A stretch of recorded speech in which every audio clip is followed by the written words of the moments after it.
First law ने हमने ये समझा दिया कि हम एनर्जी को बदल सकते हैं, एनर्जी इस रूप से उधर जा सकती है, उधर से उधर आ सकती है।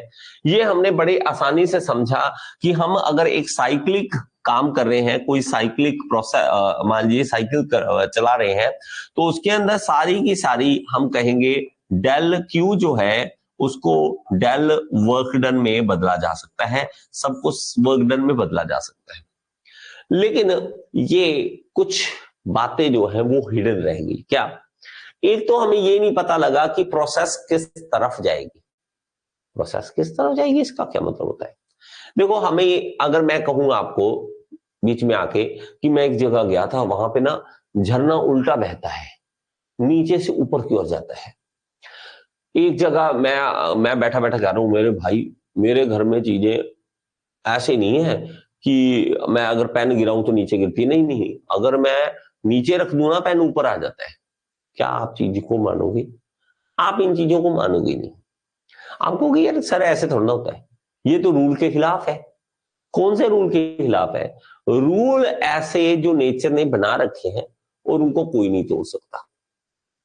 मैं कहूं कि हाई एनर्जी से चीज लो एनर्जी जाएगी अपने आप नीचे जाती है चीज, लेकिन नीचे से ऊपर लाने के लिए मुझे वर्क करना पड़ता है, उठाना ही पड़ता है। मुझे नीचे जाना पड़ता है चीज को ऊपर लाने के लिए, ऐसे नहीं ऊपर आ सकती, ये हम मानते हैं। हमें ये नहीं बताया गया, ये बता दिया इस तरह से कि सारी की सारी एनर्जी जो है हम एनर्जी को बदल सकते हैं। लेकिन कुछ बातों, बेटा ये हैंड रेज का मतलब है कि आप मेरे से बात करना चाहते हैं। हैंड रेज का मतलब ये है कि आप मेरे से बात करना चाहते हैं, प्लीज हैंड रेज ना दबाएं। मैं इसको बंद कर देता हूं, ओके, जस्ट होल्ड ऑन। हाँ चलिए, अब देखिए मेरे पास बात सुनिए। फर्स्ट लॉ ऑफ थर्मोडायनेमिक्स में ये समझ लिया कि एनर्जी बदली जा सकती है, लेकिन ये नहीं बताया कि एनर्जी का डायरेक्शन किधर होगा। एनर्जी ऊपर से नीचे जाएगी, नीचे से ऊपर जाएगी, कुछ नहीं बताया। तो इसके लिए हमारे पास सेकंड लॉ ऑफ थर्मोडायनेमिक्स आया। तो सबसे पहले हम लिमिटेशन देख लेंगे कि फर्स्ट लॉ ऑफ थर्मोडायनेमिक्स की लिमिटेशन क्या है। तो सबसे पहले क्या है? सबसे पहले ये, it does not specify the condition under which the conversion of heat into work is possible. पहले कोई कंडीशन नहीं बताई कि ये कंडीशन होगी, ऐसा होना चाहिए, तभी आप एनर्जी को वर्क डन में बदल सकते हो। बस इसने ये बता दिया कि हाँ हो सकता है, आप एनर्जी को वर्क डन में बदल सकते हो, वर्क डन को आप एनर्जी में बदल सकते हो, दैट्स इट, इतना बता दिया। क्या कंडीशन है? कुछ नहीं बताया। हो सकता है कि आप कर सकते हो, और कुछ नहीं बताया। और it doesn't give the direction in which the heat transfer can take place. Heat किस तरफ ट्रांसफर करेगी, हाई से लो जाएगी या लो से हाई जाएगी, कुछ नहीं बताया। अब बता दिया कि एनर्जी को बदल सकते हैं, एनर्जी को बदल सकते हैं, एनर्जी को बदल सकते हैं। लेकिन एक और चीज बड़ी खास वो नहीं बताई। क्या?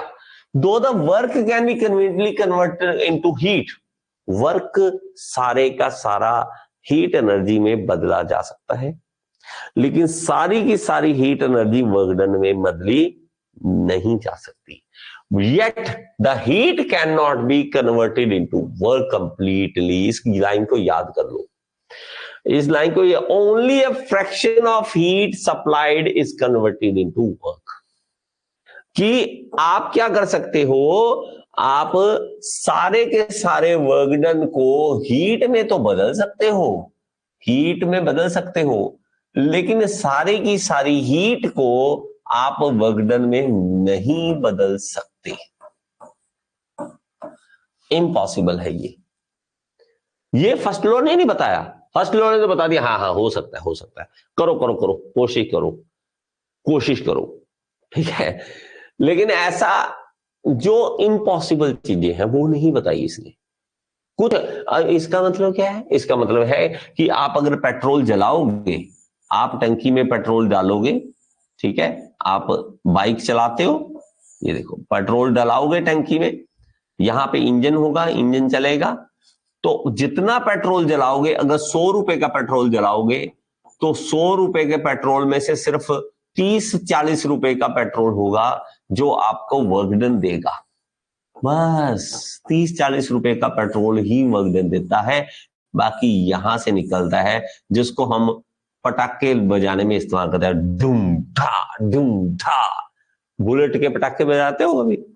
ठीक है, मत करना ऐसे काम, अगर करने वाले हो तो मत करना, इंजन का बुरा हाल हो जाता है।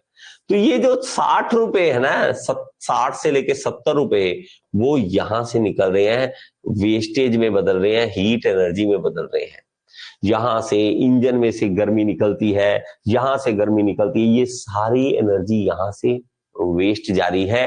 वर्क डन सिर्फ बहुत ही कम हो रहा है, बस इतना सा वर्क डन हो रहा है, 30%, बस 30-40% वर्क डन हो रहा है, कुछ नहीं हो रहा हो।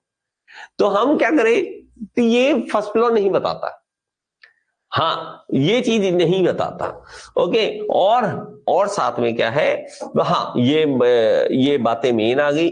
और these limitation makes it necessary to form the basis of second law. इसके कारण ही सेकंड लॉ बनाया गया, इसके कारण ही न्यूटन थर्मोडायनेमिक्स का सेकंड लॉ बनाया गया। इसमें हमने कहा क्या, स्टेटमेंट दी अलग अलग बंदों ने जो स्टेटमेंट दी, उसमें से एक था, वो था क्लॉसियस ने स्टेटमेंट दी। इस स्टेटमेंट को बड़े ध्यान से सुनना, क्या कहता है वो। क्लॉसियस स्टेटमेंट है, heat flow from hot body to cold body unaided, but it can not flow from a cold body to hot body without the aid of external work. एक तो इंग्लिश ऐसी लिखते हैं ना, मतलब बंदा कहे ये क्या लिख रहे हो यार, है सर मेरा कॉलेज एआईसीटी अप्रूव्ड नहीं है, तो क्या ऐसा से नहीं, एआईसीटी अप्रूव्ड होना चाहिए। देखिए मुझे तो इतना पता है, कोई भी चीज है जो अप्रूव्ड होनी चाहिए, ठीक है, ऐसे कोई भी कॉलेज में एडमिशन मत लो। चलो देखिए, सुनिए बड़े ध्यान से। अब मैं क्या करता हूं कि मेरे पास क्लॉसियस स्टेटमेंट क्या देता है, एक तो इंग्लिश ऐसी खतरनाक, heat flows from the hot body to a cold body unaided. मुझे तो ये वर्ड ही नहीं पता था, मैं जब पढ़ता था मुझे ये वर्ड नहीं पता था, और उस टाइम में डिक्शनरी लेने के पैसे नहीं थे। आजकल तो चलो मोबाइलों में सब कुछ निकल जाता है। अब ये नहीं समझ आया मैं, unaided but it can not flow from cold body to hot body without the aid of. अब भाई ये नहीं पता, ना अनएडेड ना एड ना है क्या। अब सिंपल लिख दो, cold body without any help. क्या कहते हैं सुनो, देखो इन्होंने एक स्टेटमेंट दी बड़ी सिंपल सी, और कोई ज्यादा बड़ी स्टेटमेंट नहीं है। अगर हम ध्यान से देखें तो दुनिया में मुझे दिख जाती है ये स्टेटमेंट, मुझे ये दुनिया में स्टेटमेंट दिख जाती है बड़ी आसानी से। मेरे पास यहाँ पे चाय का कप पड़ा है, और ये है 70 डिग्री सेंटीग्रेड पे, ये 70 डिग्री सेंटीग्रेड पे है, और ये बाहर का टेम्परेचर 30 डिग्री है। तो हीट कहां जाएगी, हीट यहां से यहां जाएगी अपने आप, विदाउट एनी हेल्प, जिसको हम कहते हैं unaided, without any help. Coke की बोतल पड़ी है, कोक की बोतल पड़ी है यहां पे मेरे पास, मान लीजिए, ठीक है, अच्छी सी बोतल नहीं बना सकता मुझे पता है, चलिए इसलिए ना ही पंगे लूं तो अच्छा है, ठीक है। तो ये मेरे पास कोई बोतल पड़ी है इस तरह से, और इसका टेम्परेचर मान लीजिए 10 डिग्री, और बाहर का है 30 डिग्री। अब कोल्ड ड्रिंक ठंडी पड़ी है, तो हमारे पास हीट एनर्जी अंदर आएगी अनएडेड, अपने आप आएगी अनएडेड।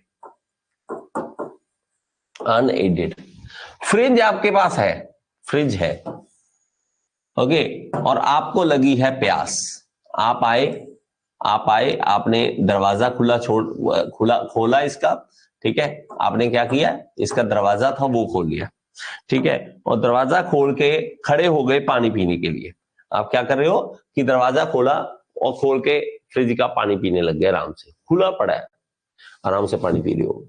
उधर से मम्मी का थप्पड़ आता है, फिर क्या है, दरवाजा बंद कर दे, इसको खुला क्यों छोड़ा है, क्यों, उसको मम्मी को भी पता है कि अंदर का टेम्परेचर लो है, अंदर का टेम्परेचर जो है वो लो टेम्परेचर है, और बाहर का हाई टेम्परेचर है, और चीज हीट जो है अपने आप अंदर चली जाएगी, अपने आप अंदर चली जाएगी, और हमारा फ्रिज फिर से गर्म हो जाएगा।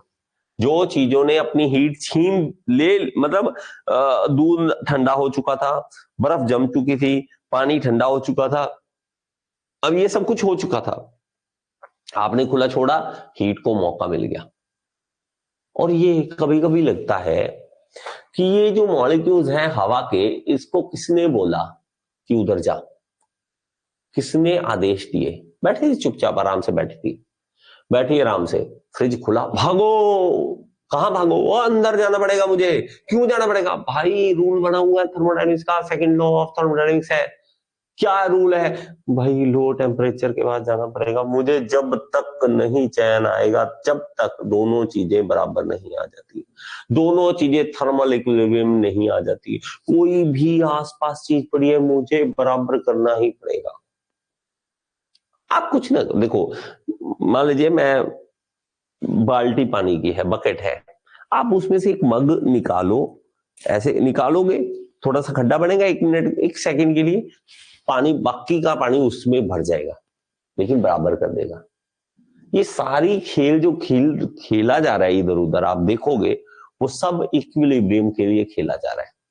अब यहां पे जो मॉलिक्यूल्स खड़े थे, यहां पे आराम से बैठे थे, एयर के मॉलिक्यूल्स आराम से बैठे थे, ये डांस करो बस, आराम से खड़े हैं।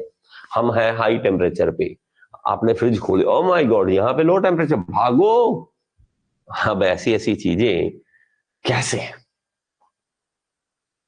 ठीक है, तो ये अजीब सी बात है, ये अजीब सी बात है, और ये होता है।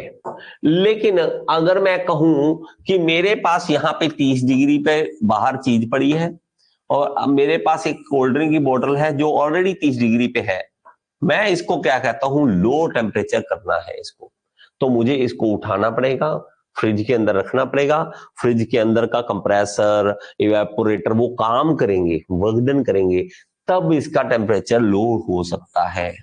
20 डिग्री, 10 डिग्री, 0 डिग्री, तब हम कर सकते हैं, लोअर लेके जा सकते हैं। उसके लिए क्या करना पड़ेगा? काम करना पड़ेगा, ऐसे नहीं होगा। तो ये सारे जो बातें हैं, ये हमें क्लॉसियस भाई साहब ने बता दी कि ये चलता है, ऐसा चलता है, ऐसा चलता रहेगा। और दूसरा हमारे पास आ गया क्या? कैल्विन प्लैंक का लॉ आ गया। अब कैल्विन प्लैंक ने क्या कह दिया? It is impossible to construct an engine working on a cyclic process whose sole purpose is to convert heat energy from a single thermal reservoir into equivalent amount of work. अब ये फिर अंग्रेजी आ गई इतनी सारी, इतनी इंग्लिश बोल देते हैं, अरे यार क्या है ये, क्या है ऐसा, मतलब अब कहां से याद कर ले? अगर आपको सेम ये लिखने को बोलूं कि आप ऐसे करो, सेकंड लॉ ऑफ थर्मोडायनेमिक्स लिखो, आप कर सकते हो क्या इस तरह से? On a working on a cyclic process नहीं कहा जाता, नहीं दिमाग में बैठता, इसीलिए हम फेल होते हैं। लेकिन इसको अगर ध्यान से देखोगे, हो क्या रहा है? ये कह रहा है कि भाई साहब हमारे पास अगर यहां पर मान लीजिए एक सोर्स है, सोर्स क्या है? सोर्स जहां से हम एनर्जी लेते हैं। अब कोई भी सोर्स हो सकता है आपका, आपकी गाड़ी किससे चल रही है, आपका वो सोर्स बन जाएगा। हमारे पास उसके बाद यहां से सोर्स से एनर्जी आए, और मेरा इंजन जो है वो वर्कडन करे, और इंजन हमारा चले। मैं इंजन की बात कर रहा हूं, आसानी से समझ आ जाएगा आपको।